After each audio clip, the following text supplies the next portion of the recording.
Terceira parte. Entrando em contacto com o campo. O século passado foi a era atómica, mas este poderá muito bem ser a era do ponto zero. Al Puthoff. Capítulo 10. O campo que cura. Puthoff, Braud e outros cientistas tinham sido deixados com algo imponderável: a utilidade suprema dos efeitos não locais que eles haviam observado. As pesquisas deles sugeriam uma série de elegantes ideias metafísicas a respeito do homem e da sua relação com o mundo, mas várias considerações de ordem prática haviam ficado sem resposta. Até que ponto a intenção era poderosa enquanto força, exatamente quanto a coerência da consciência individual era contagiante? Poderíamos de fato utilizar o campo para controlar nossa saúde e até mesmo curar outras pessoas? Poderia ele curar doenças graves como o câncer? A coerência da consciência humana era responsável pela psiconeuroimunologia, o efeito de cura da mente sobre o corpo? As pesquisas de Braud sugeriam que a intenção humana poderia ser usada como uma força de cura extraordinariamente poderosa. Parecia que poderíamos ordenar as flutuações aleatórias no campo de ponto zero e usar isso para estabelecer uma ordem maior em outra pessoa. Com esse tipo de capacidade, uma pessoa deveria ser capaz de agir como um canal de cura, possibilitando que o campo realinhasse a estrutura de outra pessoa. Fritz Pope acreditava que a consciência humana poderia agir como um lembrete para restabelecer a coerência de outra pessoa. Se os efeitos não locais podiam ser orientados para curar alguém, uma disciplina como a cura à distância deveria funcionar. Um teste dessas ideias na vida real, com uma pesquisa cuidadosamente planejada para poder responder a algumas dessas perguntas, fazia-se claramente necessário. No início da década de 1990, surgiu a oportunidade com o candidato perfeito, um cientista um tanto cética em relação à cura à distância e um grupo de pacientes já desenganados. Elizabeth Targ, uma psiquiatra ortodoxa de 30 e poucos anos, era filha de Russell Targ, parceiro e sucessor de Al Puthoff, nas experiências de visão à distância do SRI. Elizabeth era uma híbrida curiosa, atraída pelas possibilidades sugeridas pelo trabalho de visão à distância do pai no SRI, mas também tolhida pelo rigor de sua prática científica. Na época, fora convidada para atuar como diretora do Instituto de Pesquisas Complementares do California Pacific Medical Center, em decorrência do trabalho de visão à distância que ela fizera com o pai. Uma de suas tarefas era estudar formalmente os tratamentos oferecidos pela clínica, que se baseavam em grande medida na medicina alternativa. Com frequência, ela parecia estar oscilando entre os dois campos, querendo que a ciência abraçasse e estudasse o milagroso e desejando que a medicina alternativa fosse mais científica. Diferentes aspectos da vida dela começaram a convergir. Ela recebera um telefonema de uma amiga, Ella Amind, que informou estar com câncer de mama. Ela entrara na vida de Elizabeth por intermédio de seu pai, que acidentalmente descobrira em ela, uma fotógrafa, um dos seus mais talentosos observadores à distância. Ela telefonava para perguntar se Elizabeth tinha alguma informação segura de que terapias alternativas como a cura à distância, que era parecida com a visão à distância, poderiam ajudar a curar o câncer da mama. Na década de 1980, no auge da epidemia de AIDS, quando o diagnóstico de HIV era praticamente uma sentença de morte, Elizabeth escolhera um especialista em São Francisco, o epicentro da epidemia nos Estados Unidos. Na ocasião em que ela telefonou, o assunto mais quente nos círculos médicos da Califórnia era a psiconeuroimunologia. Os pacientes haviam começado a comparecer em massa a palestras apresentadas por entusiastas do corpo-mente, como Louis Way, ou a seminários sobre visualização e poder da imaginação. A própria Elizabeth andara se aventurando em algumas experiências com a medicina corpo-mente, sem dúvida por não ter muito mais a oferecer aos pacientes com AIDS em estágio avançado, embora fosse profundamente cética com relação à abordagem de Puthoff. Uma das primeiras experiências dela revelou que a terapia em grupo era tão eficiente quanto o Prozac para tratar a depressão nos pacientes com AIDS. Ela também havia lido a respeito do trabalho de David Spiegel, de Stanford Medical School, que demonstrava que a terapia em grupo aumentava consideravelmente a expectativa de vida das mulheres com câncer da mama. Em seu coração lógico e pragmático, Elizabeth desconfiava que o efeito era uma combinação de esperança e pensamento fantasioso e talvez uma certa confiança gerada pelo apoio do grupo. Os pacientes podiam estar em melhores condições psicológicas, mas a contagem das células T com certeza não estava melhorando. Ainda assim, ela alimentava um resquício de dúvida, possivelmente oriundo dos anos que passara observando o trabalho do pai de visão à distância no SRI. O sucesso que ela alcançara era um forte argumento a favor da existência de algum tipo de conexão extrasensorial entre as pessoas e um campo que ligava todas as coisas. A própria Elizabeth muitas vezes perguntava se alguém poderia usar a habilidade especial observada na visão à distância para outra coisa além de espionar os soviéticos ou prever o resultado de um pareo no hipódromo, como ela própria fizera certa vez. Foi então que, em 1995, Elizabeth recebeu um telefonema de Fred Sitcher. Ele era um psicólogo, pesquisador e administrador hospitalar aposentado. Sitcher foi encaminhado para Marilyn Schlitz, amiga de Elizabeth, ex-colaboradora de Broad e então diretora do Institute of Noetic Science, a organização com sede em Sausalito que Edgar Mitchell fundara muitos anos antes. Sitcher tinha agora, finalmente, todo o tempo do mundo para investigar algo que sempre o fascinara. No período em que exercera a função de administrador hospitalar, sempre fora um pouco filantropo. Por sugestão de Schlitz, procurou Elizabeth e perguntou se ela estaria interessada em trabalhar com ele em uma pesquisa sobre a cura à distância. Devido à sua formação especial, Elizabeth era uma escolha natural para chefiar a pesquisa. Elizabeth não tinha muita experiência com rezas. Ela herdara do pai não apenas a aparência russa melancólica e o cabelo preto cheio e anelado com um leve tom grisalho, mas também a paixão pelo microscópio. O único Deus na casa da família Targ havia sido o método científico. Targ havia transmitido para a filha o sentimento de se emocionar com a ciência e a sua capacidade de responder às grandes questões. Assim como o pai tinha escolhido descobrir como o mundo funciona, a filha tinha decidido desvendar o funcionamento da mente humana. Aos 13 anos de idade, ela até mesmo deu um jeito de trabalhar no Laboratório de Pesquisas Cerebrais de Karl Pribram, na Universidade de Stanford, examinando as diferenças entre as atividades dos hemisférios esquerdo e direito do cérebro, antes de optar por um programa de curso ortodoxo de psiquiatria em Stanford. Não obstante, Elizabeth ficara bastante impressionada com a Academia de Ciência Soviética durante uma visita que fizera com o pai à instituição, e com o fato de que as experiências de parapsicologia em laboratório podiam ser conduzidas de maneira tão aberta pelos pesquisadores.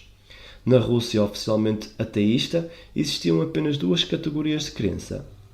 Algo era ou não verdadeiro.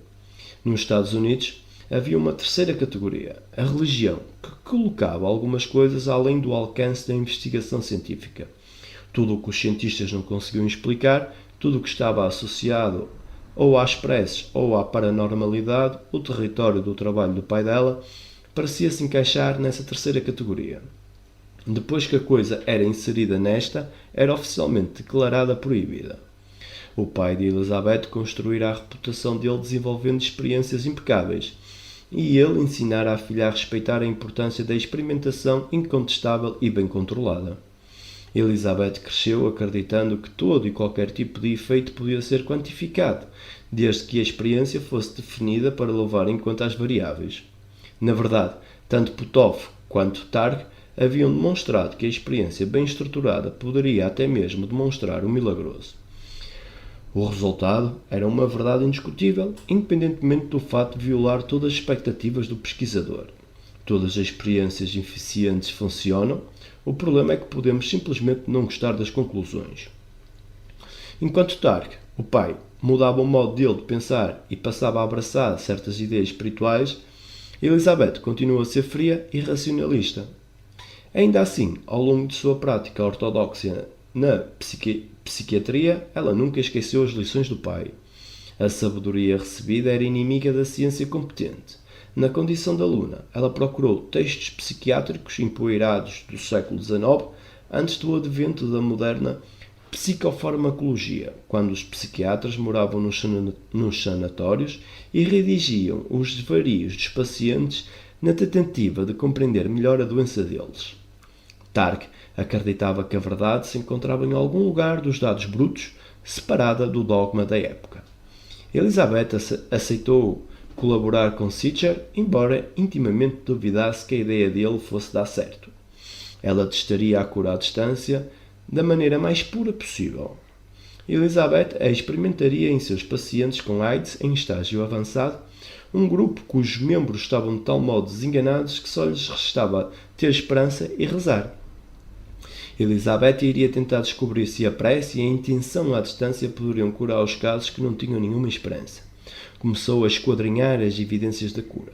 As pesquisas pareciam se encaixar em 3 categorias principais: tentativas de influenciar células ou enzimas isoladas, a cura de animais, plantas ou sistemas microscópicos vivos e as pesquisas com seres humanos.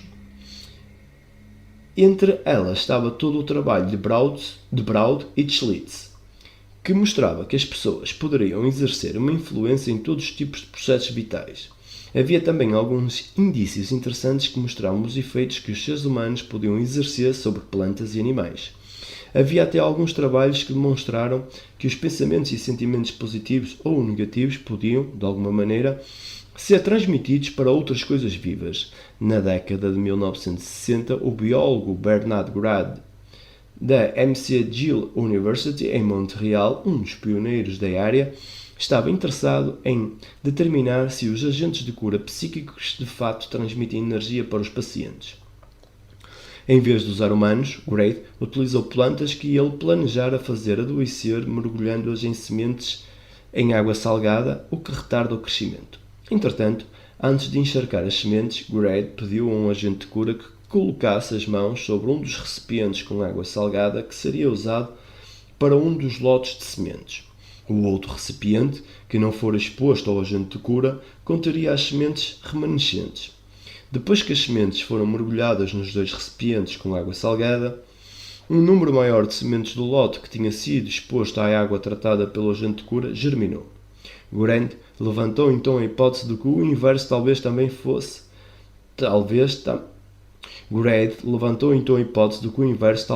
pudesse acontecer, ou seja, os sentimentos negativos talvez exercessem um efeito negativo no crescimento das plantas.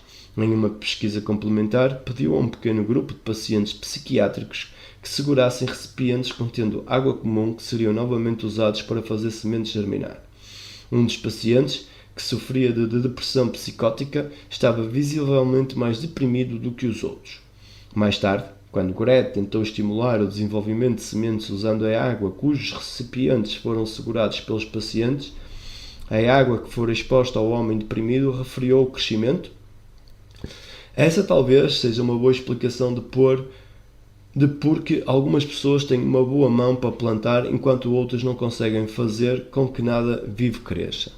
Em experiências posteriores, Grad analisou quimicamente a água por meio de espectroscopia infravermelha e descobriu que a água tratada pelo agente de cura apresentava pequenas mudanças na sua estrutura molecular e uma menor ligação de hidrogênio entre as moléculas, semelhante ao que acontece quando a água é exposta a magnetos.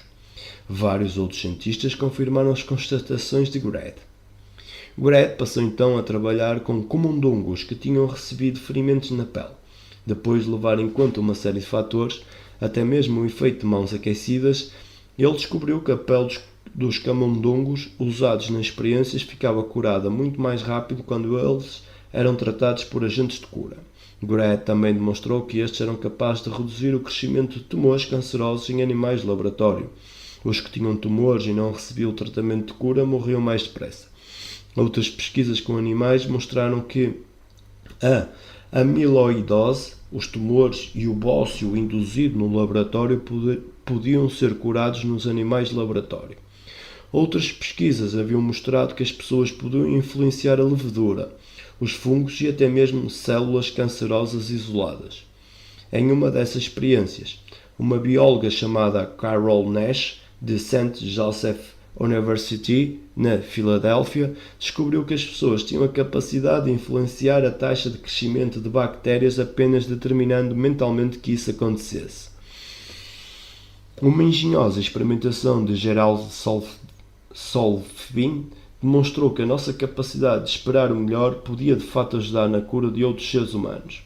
Solfvin estipulou uma série de condições complexas para o seu teste. Inoculou a malária em um grupo de camundongos, que é uma doença que atua invariavelmente rápido e é fatal para os roedores.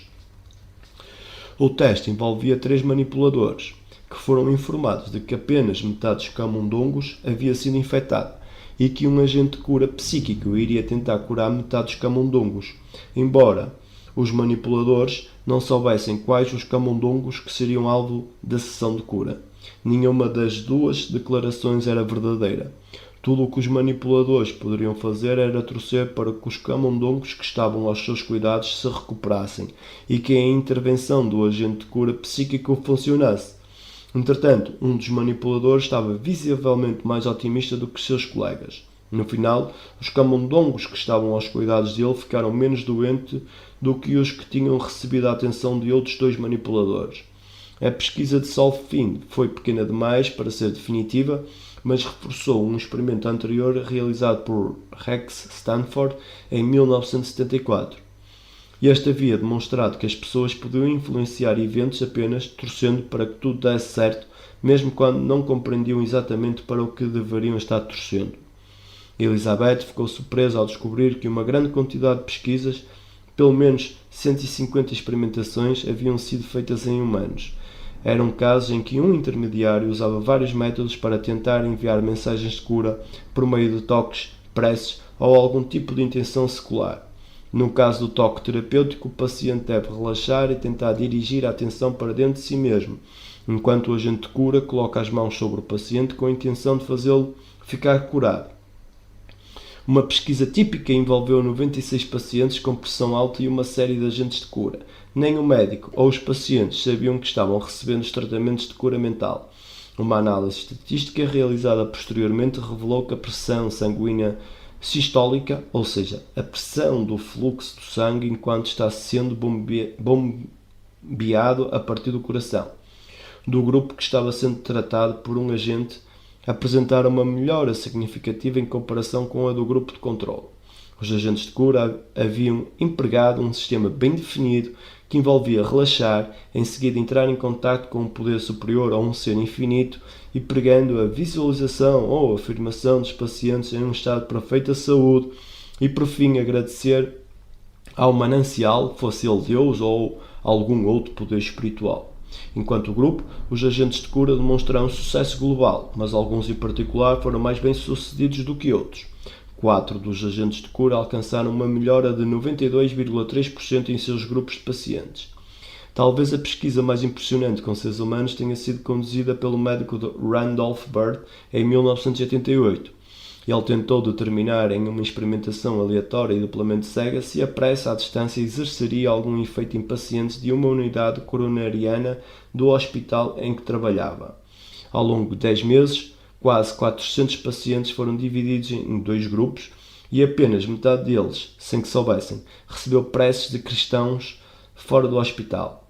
Todos os pacientes haviam sido avaliados e não havia nenhuma diferença estatística no estado deles antes do tratamento. Depois do tratamento, os que haviam sido alvo de orações apresentaram sintomas significativamente menos graves, requerendo menos ajuda de um respirador, assim como uma quantidade menor de antibióticos e diuréticos do que os pacientes que não tinham recebido preces. Embora um grande número de pesquisas tenha sido realizado, o problema de muitas delas, no que se dizia a respeito a Elizabeth, era o potencial para um protocolo descuidado. Os pesquisadores não tinham construído experimentações com rigidez suficiente para demonstrar que o resultado positivo tinha sido de fato causado pelas sessões de cura. Qualquer número de influências, em vez de um mecanismo de cura efetivo, poderia ter sido responsável pelo resultado. Na pesquisa sobre a cura da hipertensão, por exemplo, os autores não registraram se os pacientes estavam tomando alguma medicação para controlar a pressão e tampouco realizaram algum tipo de acompanhamento quando isso era constatado. Por melhores que tivessem sido os resultados, não era possível dizer realmente se eles tinham sido causados pelas sessões de cura ou pelos medicamentos. Embora a pesquisa de Bird sobre as preces tenha sido bem elaborada, uma omissão óbvia foi a ausência de dados relacionados com o estado psicológico dos pacientes no início das experiências. Como é sabido que fatores psicológicos podem influenciar na recuperação depois de várias doenças, em particular no caso da cirurgia cardíaca, pode ter acontecido de um número desproporcional de pacientes com uma mentalidade positiva tenha ido parar no grupo que foi submetido às sessões de cura. Para demonstrar que eram as sessões de cura que efetivamente faziam os pacientes melhorarem, era vital filtrar quaisquer efeitos que pudessem ter sido produzidos por outras causas. Até mesmo a expectativa humana poderia distorcer os resultados. Era preciso controlar os efeitos da esperança ou de fatores como o relacionamento no resultado das experimentações. Afagar os animais ou manusear o conteúdo de placas de Petri poderia influir nos resultados, assim como o ato de procurar um agente de cura ou mesmo um par de mãos aquecidas. Em qualquer experimentação científica, quando estamos testando a eficácia de alguma forma de intervenção, precisamos tomar medidas para garantir que a única diferença entre o grupo de tratamento e o grupo de controle seja que um recebe o tratamento e o outro não. Isso significa igualar o máximo possível os dois grupos sob o aspecto de saúde, da idade, da condição socioeconómica e de quaisquer outros fatores relevantes. Se os pacientes estiverem doentes, é preciso garantir que um dos grupos não está mais doente do que o outro. Entretanto, nas pesquisas que Elizabeth leu, poucas tentativas tinham sido feitas para garantir que as populações fossem semelhantes. Também é necessário garantir que a participação em uma pesquisa e toda a atenção associada a ela não seja em si uma causa de melhora, para que possamos ter os mesmos resultados entre aqueles que foram tratados e os que não foram. Em uma pesquisa de cura à distância com 6 semanas de duração, os pacientes que sofriam de depressão, o teste não obteve êxito. Todos os pacientes melhoraram, inclusive os do grupo de controle que não tinham sido submetidos a intenções de cura. No entanto, todos os pacientes, tanto os que foram alvo das intenções de cura quanto os que não foram, podem ter recebido um incentivo psicológico na sessão que talvez tenha sobrepujado qualquer efeito de cura efetivo. Todas essas considerações representavam um tremendo desafio para Elizabeth preparar um experimento. A pesquisa teria que ser elaborada com extrema rigidez para que nenhuma dessas variáveis afetasse os resultados. Até mesmo o fato de um agente de cura estar presente em algumas vezes e outras não, talvez pudesse influenciar o resultado. Embora a imposição das mãos talvez ajudasse no processo de cura, fazer um controle adequado do ponto de vista científico significava que os pacientes não saberiam se estavam sendo tocados ou recebendo um tratamento de cura. Targ e Sitcher passaram meses idealizando a experimentação. Obviamente, ele teria que ser duplamente cega para que nem os pacientes nem os médicos pudessem saber quem estava sendo submetido ao tratamento de cura. A população de pacientes teria que ser homógena, de modo que escolheram pacientes de Elizabeth, portador de AIDS, em estágio avançado com o mesmo grau da doença, ou seja, a mesma contagem de células T, o mesmo número de enfermidades que definem a AIDS. Era importante eliminar qualquer elemento do mecanismo de cura que pudesse confundir os resultados, como conhecer o agente de cura ou ser tocado. Eles chegaram à conclusão de que isso significava que todo o tratamento de cura deveria ser realizado à distância, como estavam testando a cura propriamente dita e não o poder de uma forma particular dela, como a oração cristã, por exemplo. Os agentes de cura deveriam ter formações distintas e entre eles cobrir todo o conjunto de abordagens.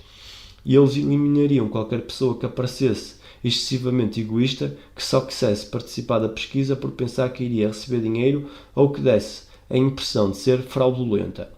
As pessoas também teriam que ser dedicadas, já que não receberiam nenhuma remuneração e nenhuma glória particular. Cada paciente deveria ser tratado pelo menos por 10 agentes de cura diferentes. Após procurar durante 4 meses, Fred e Elizabeth afinal tinham os agentes de cura, um grupo de 40 agentes de cura religiosos e espirituais de todos os Estados Unidos, muitos deles bastante respeitados em seus respectivos campos. Só uma pequena minoria se descreveu como sendo convencionalmente religiosa, dizendo que realizavam seus trabalhos rezando para Deus ou usando um rosário. Vários agentes de cura cristãos, um punhado de evangélicos, um judeu cabalista e alguns budistas. Vários outros tinham sido treinados em escolas de cura não religiosas, como a Barbara Brennan School of Healing Light, ou então trabalhavam com campos de energia complexos, tentando modificar as cores ou as vibrações da aura dos pacientes. Alguns empregavam a cura contemplativa ou visualizações. Outros trabalhavam com o som e pretendiam cantar ou tocar sínios em benefício dos pacientes, com o objetivo, afirmavam, de harmonizar os chakras ou centros de energia dos doentes. Alguns trabalhavam com cristais. Um dos agentes de cura, que receberam treinamento de chamado dos índios Lakota Sioux, pretendia usar a cerimónia indígena do cachimbo. O tambor e o canto o fariam entrar em um transe, durante o qual ele entraria em contato com espíritos em benefício do paciente. Também recrutaram um mestre chinês de Qigong, que declarou que enviaria a energia harmonizadora do Qi para os pacientes. O único critério utilizado, sustentaram Tark e Sitcher, foi que os agentes de cura acreditassem que o método que empregariam iria funcionar. Eles tinham outro elemento em comum, o sucesso no tratamento de casos sem esperança. Em conjunto, os agentes de cura tinham uma média de 17 anos de experiência na arte da cura e a média individual de curas à distância informadas era de 117. Tark e Sitcher dividiram em dois o grupo de 20 pacientes. Ambos receberiam o tratamento ortodoxo habitual, mas apenas um dos grupos receberia também a cura à distância. Nem os médicos, nem os pacientes saberiam quem iria receber o tratamento e quem não iria. Todas as informações a respeito de cada paciente ficariam guardadas em envelopes lacrados e manipulados individualmente em cada passo da pesquisa. Um dos pesquisadores reuniria o nome, uma fotografia e os detalhes clínicos de cada paciente em uma pasta numerada. As pastas, então, seriam entregues a outro pesquisador que alteraria aleatoriamente a numeração delas. Depois, um terceiro pesquisador dividiria as pastas em dois grupos e, por fim, elas seriam colocadas em arquivos. Cópias em 5 pacotes lacrados seriam enviadas para cada agente de cura com informações a respeito dos 5 pacientes e uma data de início, especificando os dias em que o tratamento deveria ser iniciado em cada pessoa. Os únicos participantes da pesquisa que iriam saber quem estaria recebendo o tratamento eram os próprios agentes de cura. Estes não teriam nenhum contacto com os pacientes. Na verdade, jamais viriam a conhecê-los. Tudo o que iriam receber para o trabalho era uma foto, um nome e uma contagem de células T. Era solicitado a cada agente de cura que sustentasse a intenção de melhorar a saúde e o bem-estar do paciente durante 1 hora por dia, 6 dias por semana, ao longo de 10 semanas, com semanas alternadas para descanso. Tratava-se de um protocolo sem precedentes, no qual cada paciente do grupo de tratamento seria tratado, um após o outro, por cada agente de cura. Para eliminar quaisquer predisposições individuais, os agentes de cura faziam uma rotação semanal, de maneira que lhes era atribuído um novo paciente a cada semana.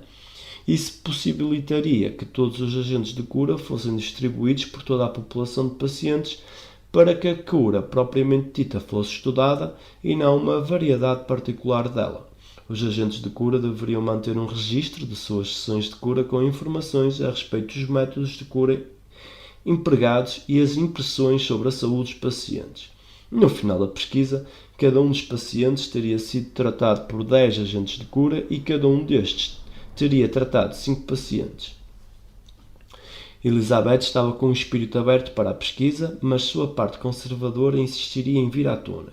Por mais que tentasse, sua bagagem teórica e as suas predileções teimavam em aflorar. Ela permaneceu relativamente convencida de que o cachimbo do índio americano e o canto do chakra nada tinham a ver com a cura de um grupo de homens que sofriam de uma doença tão grave e avançada que a morte deles era quase certa. Mas então ela começou a ver os pacientes em estágio terminal melhorarem. Durante os 6 meses do período de experimentação, 40% das pessoas do grupo de controle morreram. Em contrapartida, os 10 pacientes do grupo que estava recebendo o tratamento de cura estavam vivos e também tinham ficado mais saudáveis, sendo essas informações baseadas nos próprios relatos deles e em avaliações médicas. No final da pesquisa, os pacientes foram examinados por uma equipa de cientistas e o estado deles gerou uma conclusão inevitável. O tratamento estava funcionando. Targ quase não conseguia acreditar nos resultados. Ela e Sitcher precisavam garantir que o tratamento à distância fora responsável por eles, de modo que conferiram e reconferiram o protocolo. Houvera algo diferente no grupo de controle? A medicação tinha sido distinta? O médico ou a alimentação haviam sido diferentes? As contagens das células T tinham apresentado os mesmos resultados e eles não eram HIV positivos? Havia mais tempo? Depois de reexaminar os dados, Elizabeth descobriu uma diferença que haviam deixado de verificar. Os pacientes do grupo de controle eram ligeiramente mais velhos, com uma idade média de 45 anos, enquanto no grupo que recebera o tratamento a média era de 35. Isso não representava uma diferença enorme, apenas uma diferença de idade de 10 anos, mas poderia ter sido um fator pelo qual um número maior deles morrera. Elizabeth acompanhou os pacientes depois da pesquisa e constatou que os que haviam recebido o tratamento de cura estavam sobrevivendo melhor, independentemente da idade. Não obstante, Elizabeth e Sitcher sabiam que estavam lidando com um campo controverso e um efeito que é, à primeira vista, extremamente improvável, de modo que a ciência determina que é preciso partir do princípio de que o efeito não é real a não ser que tenhamos absoluta certeza. O princípio da navalha de Ockham. Escolha a hipótese mais simples quando se vir diante de várias possibilidades. Elizabeth e Sitcher decidiram repetir a experiência, mas resolveram torná-la maior e controlar a idade e outros fatores que tinham anteriormente negligenciado. Os 40 pacientes escolhidos para participar estavam agora perfeitamente compatibilizados em relação à idade, ao estágio da doença e a muitas outras variáveis, até mesmo no que dizia respeito aos hábitos pessoais. O número de cigarros que fumavam, o quanto se exercitavam, as convicções religiosas, até mesmo o uso ocasional de drogas eram equivalentes. Do ponto de vista científico, eles tinham nas mãos um grupo de homens que estavam o mais próximo possível de uma perfeita compatibilização. Nessa ocasião, os inibidores de protease, a grande esperança do tratamento de AIDS, já tinham sido descobertos. Todos os pacientes receberam instruções para tomar a tripla terapia padrão para AIDS, inibidores de protease, mais 2 antirretrovirais como o AZT, e para continuar o tratamento médico em todos os outros aspectos. Como a tripla terapia parecia estar fazendo uma profunda diferença nas taxas de mortalidade dos pacientes com AIDS, Elizabeth pressupôs que, dessa vez, ninguém em nenhum dos grupos iria morrer, o que significava que ela precisava modificar o resultado que tinha em mente. Na nova pesquisa, ela estava tentando descobrir se a cura à distância poderia tornar mais lento o avanço da AIDS. Será que o tratamento poderia resultar em menos doenças que definem a AIDS, melhores níveis de células T, menos intervenções médicas e um maior bem-estar psicológico? A cautela de Elizabeth por fim foi recompensada. 6 meses depois, o grupo que recebeu o tratamento estava mais saudável em todos os parâmetros. Um número significativamente menor de visitas médicas, menos hospitalizações, menos dias no hospital, um número menor de doenças que definem a AIDS e uma gravidade da doença acentuadamente menor. Apenas 2 pacientes do grupo que receberam o tratamento haviam desenvolvido novas doenças que definem a AIDS, enquanto 12 do grupo de controle as haviam contraído. E apenas 3 pacientes do grupo que receberam o tratamento haviam sido hospitalizados, em comparação com 12 do grupo de controle. De acordo com testes psicológicos, O grupo que recebeu o tratamento também registrou uma melhora substancial no estado de espírito. Em 6 dos 11 indicadores médicos utilizados na avaliação dos resultados, o grupo que recebeu o tratamento de cura à distância apresentou resultados bastante melhores. Até mesmo o poder do pensamento positivo entre os pacientes foi supervisionado. Na metade da pesquisa, foi perguntado a todos os participantes se eles acreditavam estar recebendo o tratamento. Tanto no grupo que estava recebendo quanto no grupo de controle, metade achou que estava e metade achou que não. Essa divisão aleatória de opiniões positivas e negativas a respeito da cura significou que qualquer envolvimento e uma atitude mental positiva não teria afetado os resultados. Quando analisadas, as convicções dos pacientes em relação a estar ou não recebendo o tratamento de cura à distância não se correlacionaram com nada. Só no final da pesquisa os pacientes tiveram a tendência de adivinhar corretamente que estavam no grupo de tratamento. Apenas para ter certeza, Elizabeth realizou 50 testes estatísticos para eliminar a possibilidade de que quaisquer outras variáveis nos pacientes pudessem ter contribuído para os resultados. Dessa vez, só havia o acaso. Os resultados eram incontestáveis. Independentemente do tipo de método de cura que usaram ou da concepção deles a respeito de um ser superior, os agentes de cura estavam contribuindo de maneira acentuada para o bem-estar físico e psicológico dos pacientes. Os resultados de Targ e Sicher foram confirmados um ano depois, quando uma pesquisa de 12 meses, intitulada MAHI, Mid-America Heart Institute, sobre o efeito de uma prece de intercessão para pacientes cardíacos hospitalizados, demonstrou que eles tinham menos eventos adversos e ficavam menos tempo internados quando eram alvo de preces.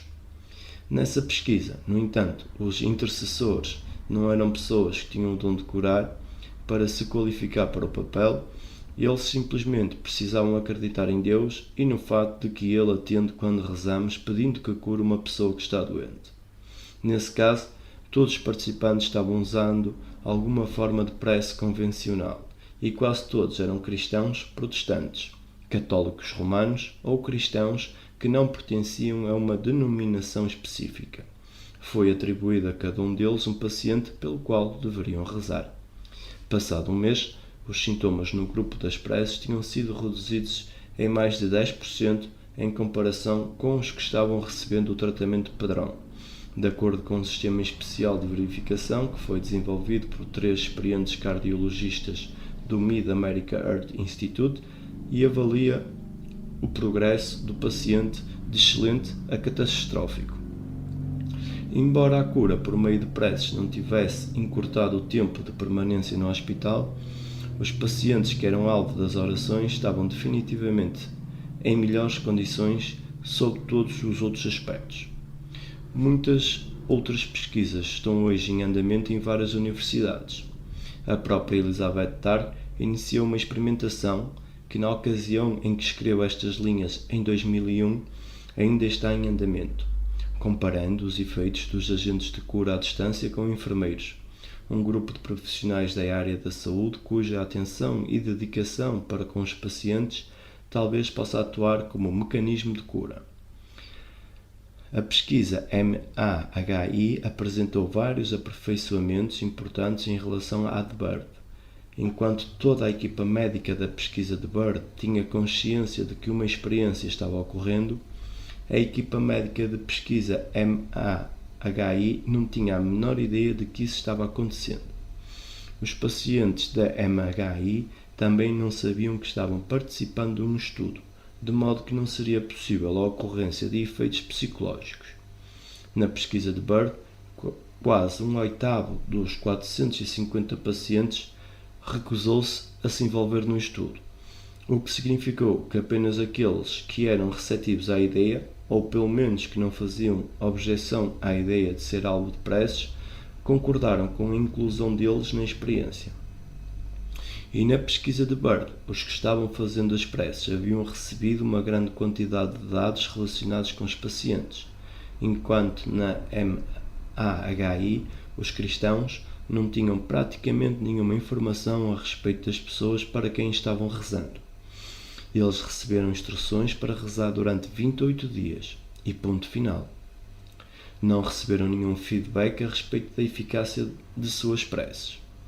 Nem a pesquisa de Targ, nem a MAHI demonstraram que Deus atende a preces ou mesmo que exista. Os pesquisadores envolvidos na experiência MAHI salientaram o seguinte: tudo o que observamos é que quando pessoas fora do hospital pronunciam ou pensam com uma atitude de prece o primeiro nome de pacientes hospitalizados, estes parecem ter uma experiência melhor na unidade coronariana. Na verdade, na pesquisa de Elizabeth, não pareceu fazer diferença o método utilizado, desde que o agente de cura sustentasse a intenção de que o paciente fosse curado.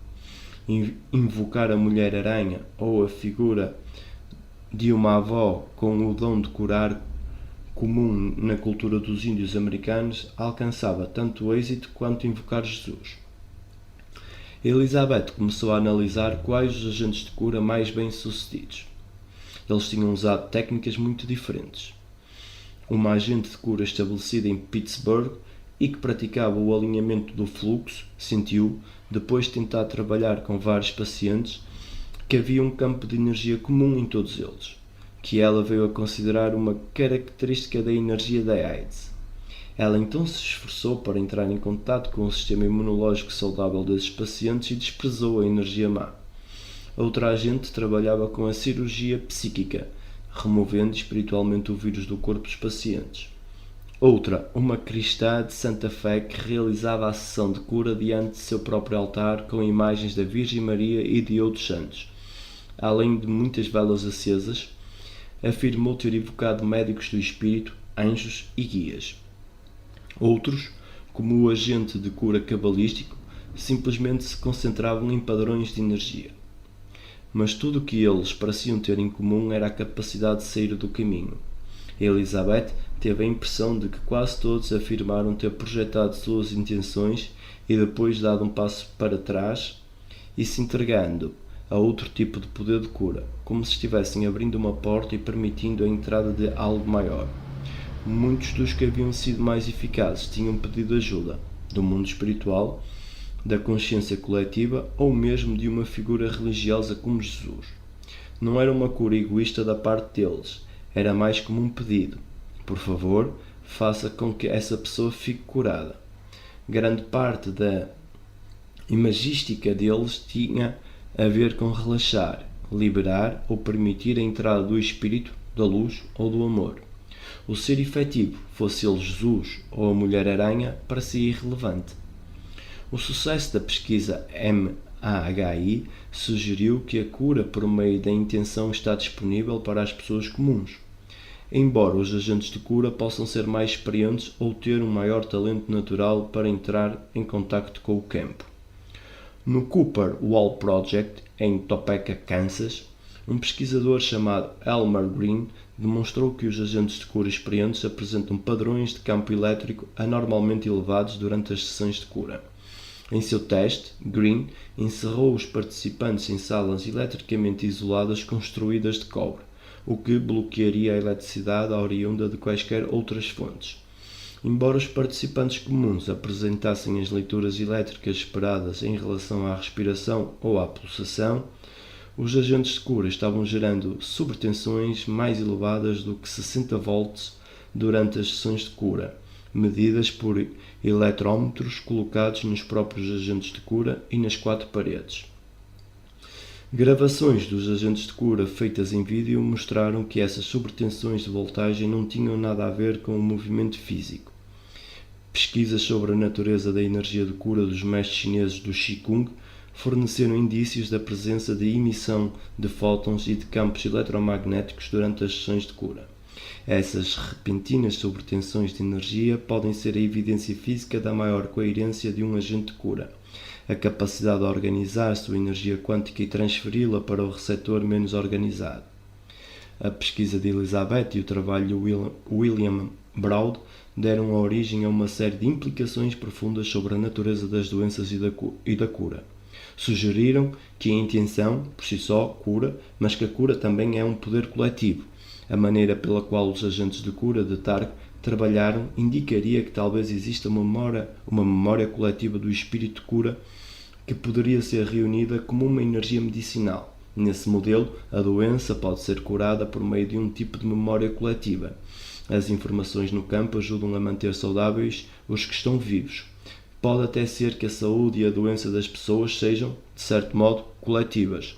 Certas epidemias talvez atinjam as sociedades como uma manifestação física de um tipo de histeria energética. Se a intenção criar saúde, ou seja, uma ordem aprimorada em outra pessoa, isso sugeriria que a doença é um distúrbio das flutuações quânticas do indivíduo. A cura, como aventa o trabalho de Pope, pode ser uma questão de reprogramar as flutuações quânticas individuais para que o sistema recupere a estabilidade. Qualquer um entre vários processos biológicos exige uma respeitável sucessão de processos que seriam sensíveis aos minúsculos efeitos observados na pesquisa da Peer. É possível também que a doença seja um isolamento, uma falta de ligação com a saúde coletiva do campo e da comunidade. Na pesquisa de Elizabeth Debbie Schnita, a agente de cura de Pittsburgh, que praticava o alinhamento do fluxo, descobriu que o vírus da AIDS precisa se alimentar do medo, o tipo de medo que pode ser sentido por qualquer pessoa marginalizada pela comunidade, como foi o caso de muitos homossexuais no início da epidemia da AIDS. Várias pesquisas com pacientes cardíacos demonstraram que o isolamento de si mesmo, da comunidade e da espiritualidade, e não os problemas físicos, como o colesterol elevado, está entre os fatores que mais contribuem para a doença. Em pesquisas sobre a longevidade, as pessoas que vivem mais tempo com frequência são aquelas que não apenas acreditam em um ser espiritual superior, mas também as que têm o mais forte sentimento de pertencer a uma comunidade. Isso pode significar que a intenção do agente de cura era tão importante quanto o seu tratamento. Um médico agitado que gostaria que o paciente cancelasse a consulta para poder ir almoçar, um médico recém-formado que passou 3 noites sem dormir e um médico que não gosta de determinado paciente podem exercer um efeito prejudicial. Também pode significar que o tratamento mais importante que um médico pode ministrar é desejar intensamente a saúde e o bem-estar do paciente. Elizabeth começou a examinar o que estava presente em sua consciência imediatamente antes do momento em que entrava para ver os pacientes, para ter a certeza de que estava enviando intenções positivas. Também começou a estudar a arte da cura. Se o processo podia funcionar com cristãos que não conheciam os pacientes para quem estavam rezando, pensou, também poderia funcionar para ela. A maneira de agir dos agentes de cura sugeria a ideia mais estranha de todas, a de que a consciência individual não morre. Na verdade, uma das primeiras pesquisas de laboratório sobre um grupo de médiuns, realizada pela Universidade do Arizona, parece corroborar a ideia de que a consciência pode continuar a viver depois que morremos. Em pesquisas cuidadosamente supervisionadas para eliminar a fraude e a trapaça, os médiuns eram capazes de produzir mais de 80 informações a respeito de parentes falecidos, desde o nome à excentricidade pessoais à natureza efetiva e detalhada da morte deles. No geral, os médiuns alcançaram um índice de precisão de 83%, com um deles chegando a acertar 93% das vezes. O grupo de controle, com pessoas sem qualquer poder mediúnico, só acertou, em média, 36% das vezes. Em um dos casos, um médium foi capaz de repetir a prece que uma mãe já falecida costumava recitar para uma das pessoas do grupo quando esta era criança.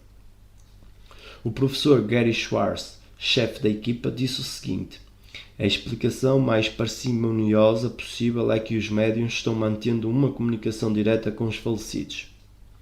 Fritz Albert Pope descreveu a situação da seguinte maneira: quando morremos, experimentamos uma dissociação da nossa frequência em relação à matéria das nossas células. A morte pode ser meramente uma questão de voltar para casa ou, para ser mais preciso, de ficar para trás, retornando para o campo.